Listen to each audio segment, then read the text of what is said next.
Estamos aqui hoje em mais um episódio do Café com Psicologia Podcast. E hoje nós vamos abordar o tema a precarização do trabalho. Eu sou Jardiele Almeida, acadêmica de Psicologia. Me chamo Andresa, também sou acadêmica do curso de Psicologia. Hoje nós vamos explorar um pouco sobre a temática da precarização do trabalho na sociedade contemporânea e os seus impactos. E para isso nós trouxemos aqui dois convidados. Primeiro eu gostaria de agradecer por terem aceito este convite e gostaria que vocês pudessem se apresentar. Bom, eu sou o Felipe, me formei recentemente, no ano passado, 2023, atuo como psicólogo clínico e organizacional. A maior parte do meu serviço é direcionado a coordenar a vigilância em saúde do trabalhador do município, uma vigilância que se ocupa em firmar parcerias educativas com as empresas do município e fazer avaliações de risco dentro desses ambientes e processos de trabalho. É um prazer, me sinto honrado de estar aqui. Bom dia, eu que agradeço o convite, é uma honra estar aqui com vocês e falando de um tema tão importante. Eu sou a Vitória Ingrid, também sou psicóloga, formei recentemente, no final do ano passado. Infelizmente ainda não estou atuando na área, mas a gente está aí pesquisando sempre para se manter atualizada. Nós tentamos trazer algumas perguntas, para que vocês pudessem falar um pouquinho mais, mas a primeira pergunta é: o que significa a precarização do trabalho e como ela se manifesta na sociedade contemporânea? Acredito que a Vitória vai conseguir trazer um pouquinho para a gente. Então, a precarização do trabalho. Embora ela tenha sido um tema que tem sido muito discutido atualmente, a população ainda não tem uma compreensão na sua totalidade do que seria a precariedade no trabalho. Eu acho que, de modo geral, ela pode ser descrita como qualquer situação que coloque a saúde do trabalhador em risco, seja ela física, biológica ou psíquica. E aí, dentro dessa definição, ela vai se dividir em duas dimensões. Vai ter a dimensão objetiva, que vai dizer muito mais a respeito de coisas que são mais concretas, visíveis e palpáveis, como a condição do ambiente de trabalho, as longas jornadas, a sobrecarga de atividade, o salário não correspondente, dentre outras, e uma dimensão mais subjetiva, que se refere a elementos que não são tão visíveis, não são tão palpáveis, concretos, e nem tão mensuráveis, que vai ser muito mais referente às relações dos elementos psicológicos. Então vai entrar sentimento de desconforto, insegurança, incerteza, de se sentir prejudicado, se sentir inferior com relação a esse mundo do trabalho. Como que isso se manifesta na atualidade? Para a gente entender como que a precariedade ela se manifesta hoje, primeiro a gente tem que entender que ela não é uma coisa isolada. Ela em si não vem de forma isolada e a gente não pode fazer um recorte no tempo. Acho que a primeira definição é que ela é sustentada por outros fenômenos sociais. Então ela está muito correlacionada com a questão da precariedade no modo de vida. Então quanto maior o grau de vulnerabilidade que a pessoa tiver, então ela não tem acesso a trabalho, a saúde, a alimentação, a educação, mais suscetível ela vai estar a entrar e aceitar condições de precariedade no trabalho como uma forma de garantir uma renda para manter a sua sobrevivência, a subsistência. E ela também é mantida por outras ideologias, muito com a ideologia neoliberal. Então, ela, na verdade, é um resultado, o que acontece na atualidade é um resultado de um processo que vem ocorrendo há diversas décadas, diversos anos. Fazendo um pequeno recorte histórico, eu acho que a gente pode voltar mais ou menos lá na década de 40, que o sistema capitalista, de momentos de glória, momentos de crise, mais ou menos na década de 40 acontece o welfare state, o estado de bem-estar social. Nesse período, os governos pelo mundo todo, começa nos Estados Unidos, mas se expande pelo mundo, tenta garantir para o trabalhador e para o cidadão alguns meios de direito, uma maior seguridade social. Nesse período nasce alguns dos principais direitos que a humanidade tem. No Brasil é quando acontece a consolidação das leis trabalhistas. Porém, já mais ou menos ali na década de 70, esses direitos eles começam a ser criticados. Tem um filósofo e economista Friedrich Hayek, ele começa a lançar bases do que seria a ideologia neoliberal. Ele começa a fazer um discurso de que os direitos trabalhistas que foram conquistados, eles estavam atrapalhando a economia e o mercado e a geração do lucro. Então, esses direitos deviam ser flexibilizados ou retirados, assim como também precisava existir um grau de vulnerabilidade, de exclusão social, para ter mão de obra mais barata e tudo, e eles conseguirem andar com o mercado, com a economia e ter lucro. E aí é muito engraçado porque é um discurso que nasce em 70, mas que foi utilizado para a reforma trabalhista aqui no Brasil em 2019 e que também está sendo utilizado agora com a PEC da escala 6x1. Sim. É uma coisa que a gente pensa, nossa, mas aconteceu lá atrás. Mas ainda tem um resultado muito forte aqui atualmente. E aí de lá para cá, essa ideologia neoliberal ela vem acontecendo, ela vem se sofisticando, né? Ela vem moldando as suas formas de ocorrência. Quando ela chega no Brasil, ela tem um terreno muito favorável, porque a gente é um país que foi colonizado e tem uma cultura escravocrata, então ela encontra um terreno muito favorável para se instalar. Aí ela se instala aqui e ela se junta com o que já tinha e começa a tomar com termos muito próprios, né? com formar uma ideia de trabalho muito abrasileirada, né? Muito ali pautada já na precarização.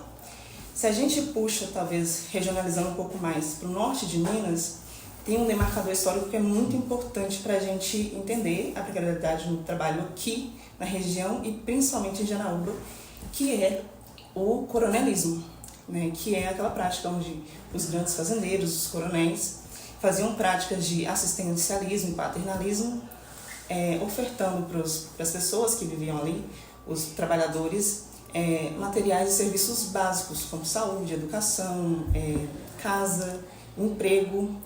Então, essa população ela passa a ser leal e dar algum apoio político para esses fazendeiros.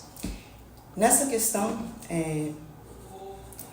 os trabalhadores eles começavam a olhar para esse que eles faziam essas pequenas práticas como se fossem favores, né? Até porque é um modo de manutenção de vida, é o que eles tinham para manter seu modo de vida.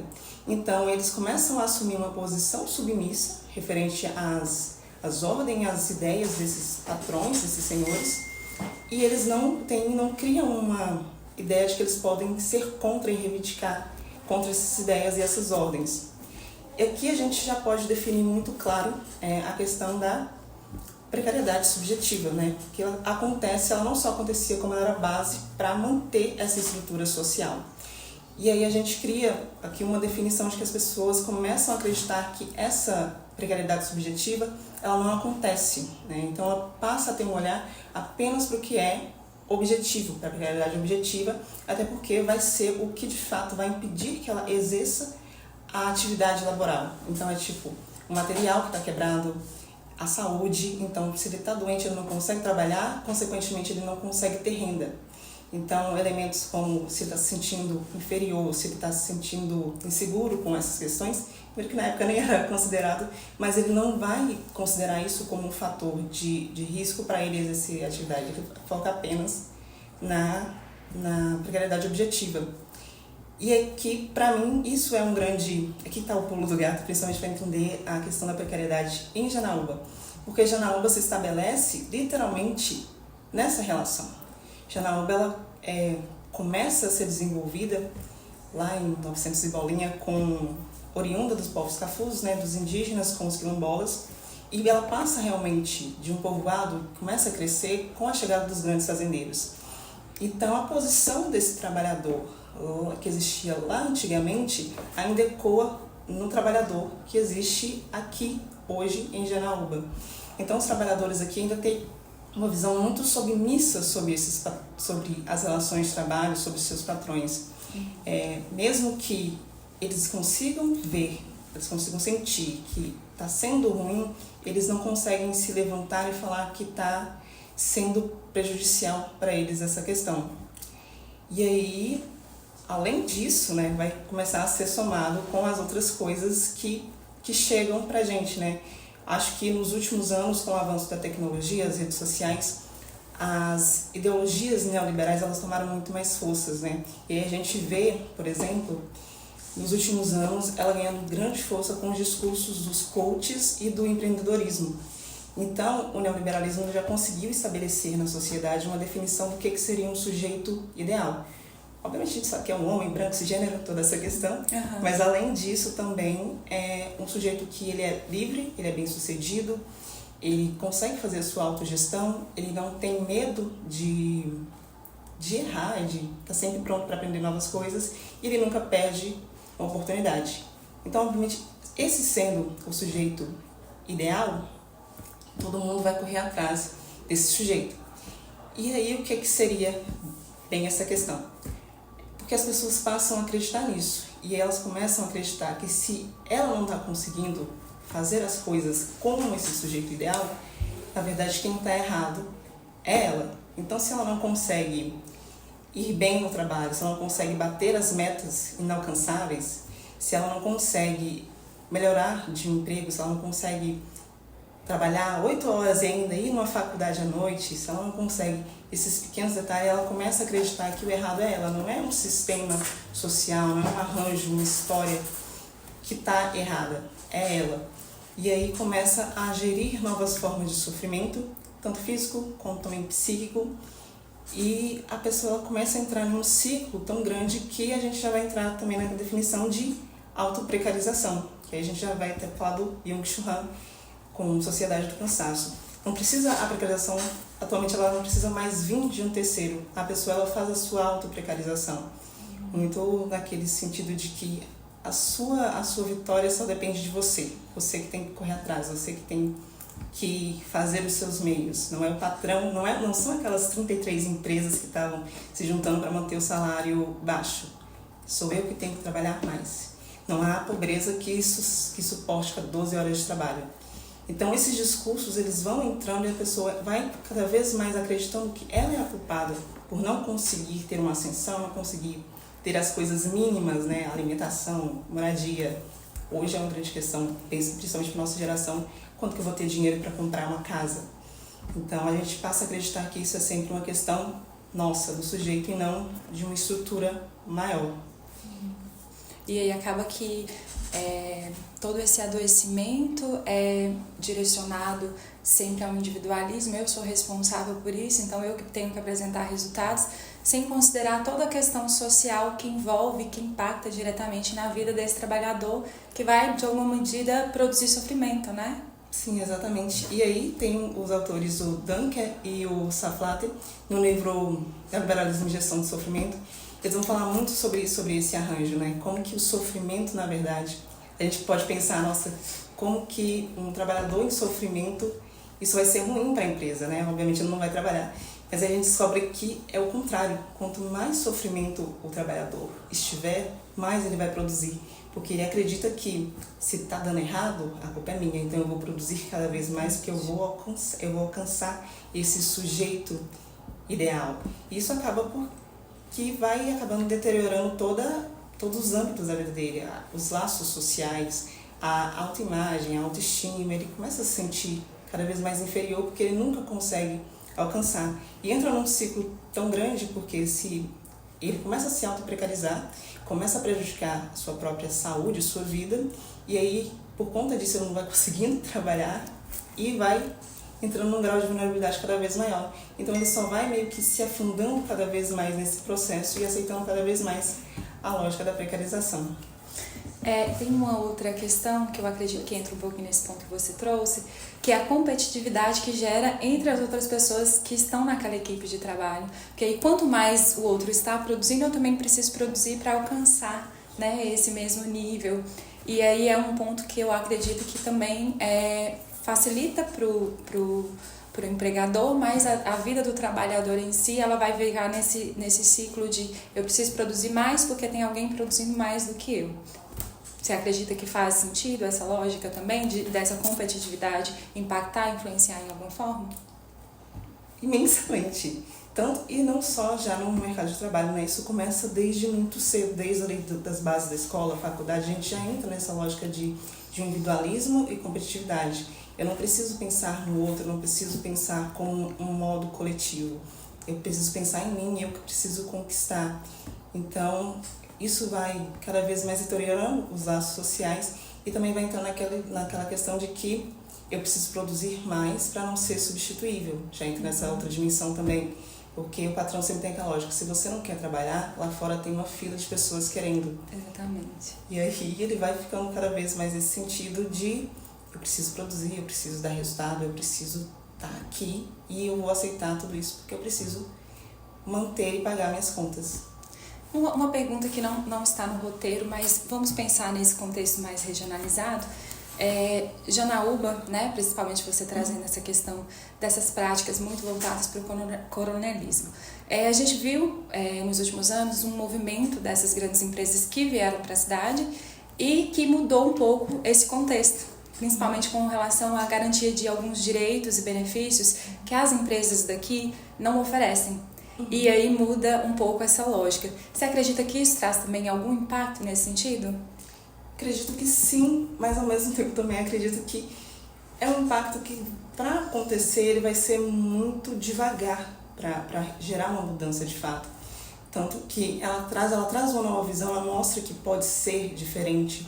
No entanto, as empresas que já estão aqui, elas são maioria, né? Então, é elas que ditam o mercado aqui da região. E é engraçado porque a professora Janine, ela trabalha na área organizacional, ela sempre dizia pra gente o seguinte, enquanto, por exemplo, em Belo Horizonte, o pessoal da organizacional já está discutindo coisas muito além, como plano de bem-estar social, aqui ela ainda tinha que falar para as empresas que é preciso dar café da tarde para as pessoas. Então, essas empresas, ela vem de fora, ela já tem uma outra mentalidade, ela mostra para o trabalhador, ei, peraí, as coisas são diferentes, vocês têm direitos, vocês merecem coisas melhores. Porém, o trabalhador, ele está aqui, as empresas estão aqui, e quando ele recorre aqui. Tanto que essas empresas, quando elas vêm, elas não são algo tão fixos, né? Elas são temporárias. Então, elas vêm, passam e depois vão embora. E quem permanece são as empresas locais. Então, elas que vão ditando as normas. Tanto que, quando elas vêm, elas queriam colocar um salário muito maior para os trabalhadores. E as empresas locais, as associações aqui, barram esse salário maior para manter o mesmo salário de todo mundo. É uma questão. Então, acho que para gerar uma mudança efetiva é um processo bem lento e bem demorado. E tem essa questão da incerteza, né? Como você falou, são empresas temporárias. E quando essas empresas vão embora, como que fica a situação desses trabalhadores aqui? Eles voltam para o mercado local. E entrando um pouco nesse contexto, a gente vai passar a fala agora para Felipe, e eu queria te perguntar quais são os impactos da precarização do trabalho para o trabalhador. Bom, então eu vou falar um pouco da minha experiência na vigilância em saúde do trabalhador, né? Como eu disse, é uma vigilância que se ocupa em firmar parcerias com as empresas do município e fazer essas análises de risco, né, presentes nos ambientes e nos processos de trabalho. E tendo em vista, né, o tema, a pauta do Café com Psicologia, acho que dá para estabelecer uma relação de quanto mais riscos estiverem presentes neste ambiente e nesse processo, mais precário ele é. Acho que não é impulsividade estabelecer essa relação. A propósito, é um tema um pouco salgado, né, para a gente tratar às 9 horas da manhã no Café com Psicologia, mas acho que pelo o que Vitória já falou, se algo nos incomoda, se algo para nós a gente sente que precisa de uma mudança, talvez a nossa maior ferramenta de revolução seja falar sobre. Então vamos falar sobre isso, ainda que seja um pouco difícil. Uma análise de risco, ela leva em conta os 5 principais riscos presentes em um ambiente de trabalho: químicos, físicos, biológicos, ergonômicos e psicossociais. Vou fazer um recorte municipal, mas de certa forma eles coincidem com o retrato do Brasil inteiro, um retrato nacional. Vou passar por alto por todos esses riscos. O risco físico, ele leva em conta a exposição, por exemplo, a altas e baixas temperaturas desse trabalhador. Então, aquele que trabalha no frigorífico, trabalha ali em exposição ao sol, com as radiações que a gente chama de não ionizantes, ou até aquelas radiações ionizantes, né, que podem oferecer risco à saúde ocupacional, aqueles que trabalham manipulando, né, o tomógrafo ou as operações de raio-x. Então, esses ambientes eles oferecem alguma periculosidade e existem alguns direitos que precisam ser garantidos, né, como, por exemplo, os adicionais e os equipamentos de proteção individual que devem ser fornecidos para esses trabalhadores. Tem também exposição a ruídos, então, a depender da taxa de decibéis, às quais o trabalhador estiver exposto continuamente, ele pode desenvolver alguma perda auditiva. Existe até um fluxo de notificação que é controlado pela vigilância em saúde do trabalhador, que é a de perda auditiva induzida por ruído. Então lá vão ter uns equipamentos para monitorar a quantidade de decibéis produzidos por aquele maquinário. Normalmente são maquinários muito barulhentos, em que o trabalhador vai estar exposto a essa taxa de ruídos e pode vir a desenvolver algum adoecimento. Volta e meia, né, nessas visitas às empresas, eu encontro alguns trabalhadores que não estão munidos dos equipamentos corretos para proteção, como protetores auriculares, abafadores, entre outros. Então são outros riscos físicos, mas normalmente esses são os que mais aparecem aqui no município. Aí tem químicos e biológicos, volta e meia eles coincidem, atuam simultaneamente no mesmo ambiente, como por exemplo laboratórios, hospitais, clínicas, o pessoal que manipula substâncias tóxicas, substâncias perigosas, e até o contato com o pérfuro cortante, enfermeiros, técnicos de enfermagem, que podem vir a se cortar, né? Podem vir a perfurar, com ou sem perfuração, entram em contato com aqueles que são os materiais biológicos, os conhecidos vírus, bactérias, fungos, parasitas, etc. Então, volta e meia a gente encontra alguns sem luva, sem os equipamentos adequados para sua proteção, para sua integridade física. E a Visade se ocupa não só do papel coercitivo, né, de sugerir ao profissional responsável, o técnico de segurança, a gente trabalha ao lado do técnico de segurança, apesar de volta e meia parecer que nossas funções se confundem, mas o papel do psicólogo na saúde e segurança do trabalho é mais orientativo, é de sugerir mudanças e implementações.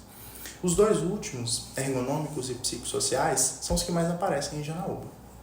Riscos ergonômicos, quando se pensa em ergonomia aqui na cidade de Janaúba, é até tratado na psicologia organizacional, né, ergonomia das organizações, etc. Sim.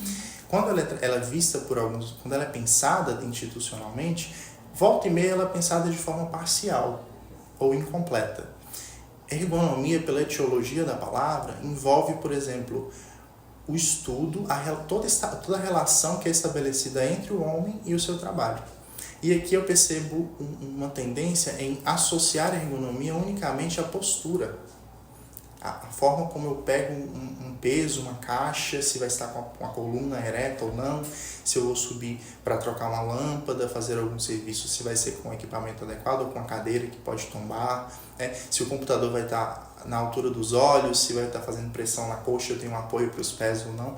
Isto é ergonomia, mas dizer que a ergonomia é igual à postura, a análises posturais se resume a isso, é talvez um raciocínio parcial. Eu digo isso porque volta e meia eu vejo alguns comentários de análise ergonômica, os riscos ergonômicos da minha empresa foram reduzidos, extinguidos. Por quê? Levei um fisioterapeuta para fazer um alongamento global com a equipe, ensinar as posturas corretas e pronto. Não tem mais risco ergonômico dentro da empresa. Quando, na verdade, é muito mais extensível à política da empresa, né? Há um aspecto que é anterior ao ato fatídico inseguro, pegar a caixa de maneira incorreta. Então, isso é algo muito pontual. A política da empresa, a descrição de procedimentos que são operacionais, padrões, desde lavar as mãos, lave as mãos, né? Enxague, seque com papel toalha. Tem empresas que se comprometem a esse nível de cuidado ergonômico. Tem empresas, o que eu observo, que não tem integração para o funcionário. Alguns ainda entendem que integrar é dizer, seja bem-vindo, toma o seu uniforme. Isso não é integrar. Integrar é colocar o recém-integrado a par da política da empresa, dos procedimentos operacionais padrões aos quais ele estará submetido enquanto ele estiver ali. Isso é integrar. E isso é proteção dos riscos ergonômicos. Porque se eu entendo a forma como essa caixa deve ser apoiada, sustentada, eu vou tentar fazer da forma correta.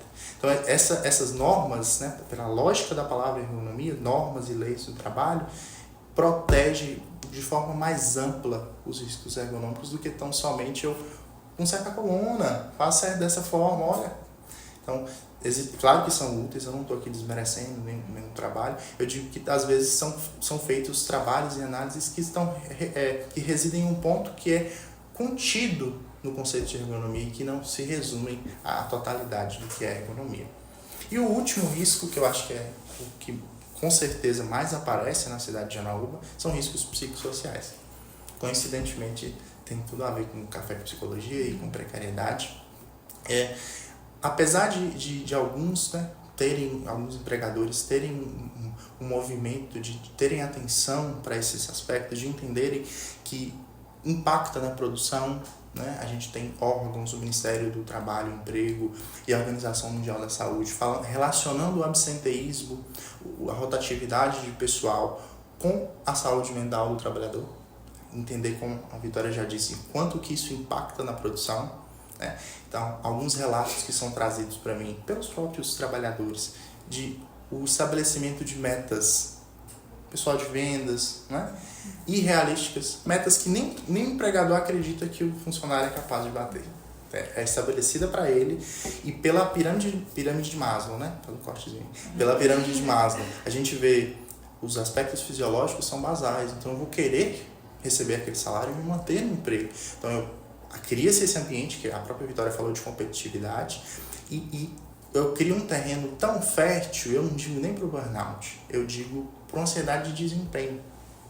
Provavelmente a clínica das ansiedades, que é uma das mais proeminentes, pode surgir deste ambiente, em que eu preciso me manter, mas para me manter eu preciso atingir uma meta que eu sei que eu não dou conta.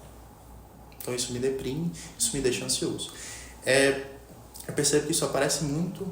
Alguns entram em contato com a vigilância porque a gente firma a parceria, ou seja, eu prometo que pode contar conosco, que eles contam mesmo. Só que eles, infelizmente ou felizmente, colocam-nos numa posição, os psicólogos, de apagar o fogo daquela equipe. Surge um problema, a equipe está desmotivada, não está produzindo tanto quanto eu quero.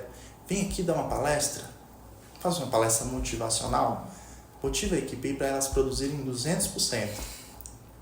E às vezes é um papel tão maldito que eles delegam pra gente, porque para eu conseguir minimamente motivar uma pessoa, é preciso que ela saiba o que é motivador para ela. Como que eu vou te motivar se você não descobriu o que te motiva ainda? É muito difícil. E existem determinadas demandas em aspectos de riscos psicossociais que contribuem com a precariedade do trabalho, que só são atendidos e acolhidos e abarcados em outra estrutura. Uma terapia, por exemplo. Então, ir dar uma palestra, volta e meia, não atende feridas e demandas, ansiedades que são de outra ordem. Dificilmente eu vou conseguir, com palavras bonitas, curar onde dói. É muito difícil. Então, volta e meia, isso incorre, né, no absenteísmo. A gente vê muitas instituições com pessoas dando atestado, um atrás do outro, porque elas não estão dando atenção a esses aspectos que, infelizmente, alguns ainda têm uma mentalidade antiga, né? Bem parecida com o que a Vitória falou, de que saúde mental é supérfluo e que não impacta nos cofres da empresa. Talvez uma estratégia mais robusta e que atenda de uma maneira mais eficiente esses aspectos, que contenham melhor esses riscos, e algumas empresas até tive a felicidade de saber estão implementando isso, é firmar uma parceria direta com algum profissional da psicologia para prestar o acolhimento dessas demandas individuais com os colaboradores em campo, né, por exemplo. Tem a principal referência, né, em psicologia, em saúde e segurança no trabalho no Brasil é a Juliana Bley. Né? Então, ela é a referência nacional que a gente tem de como a psicologia pode estar inserida nas organizações a esse nível. E ela institui ali 2 conceitos que eu acho que são fundamentais. O primeiro é o de segurança psicológica, que aí coloca a nossa participação na construção desse ambiente, e o comportamento seguro, onde ali ela desmembra a ideia de um comportamento como algo pontual. Né? Eu peguei a caixa de maneira incorreta. Comportamento vem desde antes, é todo o conjunto de fenômenos psicológicos que se manifestam nesse campo que justificaram eu me comportar dessa maneira. Então é como eu me comporto de maneira contínua e não como eu me comportei em um momento, né, num corte no tempo e no espaço. Bom, eu acho que, só para finalizar mesmo, um dos trabalhos que a vigilância faz é o de pesquisas de clima organizacional, onde ali eu dou uma voz ativa para o trabalhador. Eu tiro ele do processo produtivo muito discretamente, como a gente psicólogo bem sabe como fazer, e pergunto, e aí, como que é trabalhar aqui? Aquelas pesquisas de satisfação. Aí ele me diz sobre salário, relação com a chefia, sobre o ambiente de trabalho. Vai me dizer da precariedade do ambiente mesmo, se a parede está com alguma avaria, se o ambiente é quente, se não tem ventilação, se falta profissional para o volume de trabalho se ele recebe de maneira compatível com as funções que ele desempenha, uma série de outras coisas. E o intuito máximo, né, é promover uma revolução, promover alguma mudança grande dentro da empresa. Nem sempre a gente consegue, mas pelo menos uma revolução interna com aquele indivíduo eu consigo proporcionar. Aliás, a própria pessoa consegue proporcionar para si mesma, a partir dessa ampliação de consciência que é facilitada, onde ela pensa sobre o processo do trabalho, o que ela faz e por que ela faz. Já diria, né, a alienação do trabalho. Aí a gente tenta barrar esse processo. Ela está ali num movimento frenético, competitivo, de ansiedade, e alguém a interrompe, atira ali momentaneamente por 1 ou 2 minutos e ela pensa: será que eu estou mesmo fadada a continuar aqui nesse ambiente até eu me aposentar? Ou tem outras opções para mim? Só de proporcionar isso daí para a pessoa, de ela conseguir ver novos horizontes, ampliar a consciência a esse ponto de entender que ela não é obrigada a continuar ali se ela não quiser, se tem outras opções, de ver outras hipóteses, já é o suficiente, né? É como se, desculpa te interromper, como se tivesse a necessidade de produzir um sentido para a pessoa, né? Exatamente. Acho que você falou disso tudo. Se existir um caminho que leve ao fim da precarização do trabalho, eu acredito que ele pode coincidir no mesmo tempo e no mesmo espaço com o momento em que nós finalmente descobrirmos um trabalho que faça sentido para nós. Felipe, muito obrigada, viu? Eu agradeço o convite. Eu acredito que puderam, né, trazer grandes contribuições, uma verdadeira aula. A gente agradece por terem aceito o convite e por ter trazido tantas experiências aí. Com isso, a gente encerra hoje o nosso 2º episódio do Café com Psicologia Podcast. Até o próximo episódio.